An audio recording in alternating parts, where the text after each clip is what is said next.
الحمدللہ، منافقوں کا نیکیوں میں دل نہیں لگتا، کیونکہ اللہ سے محبت کے بجائے اللہ کے دشمنوں کی طرف ان کا رجحان ہوتا ہے۔ وہ بدباطن ہوتے ہیں، ان کی نیت خراب ہوتی ہے۔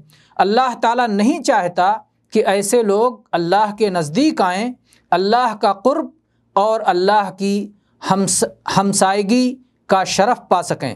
اللہ نے انہیں اپنے سے دور کر دیا، سعادت سے محروم کر کے بدبختی مقدر کر دی۔ یہ اللہ کا عادلانہ اور منصفانہ فیصلہ ہے۔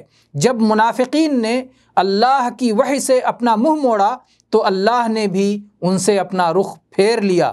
اب توبہ کے بغیر ایسے لوگوں کے فلاح و کامیابی کی کوئی امید نہیں۔ ارشاد باری ہے، وَلَوْ أَرَادُوا الْخُرُوجَ لَأَعَدُّوا لَهُ عُدَّةً وَلَكِنْ كَرِهَ اللَّهُ بِعَاثَهُمْ فَثَبَّطَهُمْ وَقِيلَ اقْعُدُوا مَعَ الْقَاعِدِينَ۔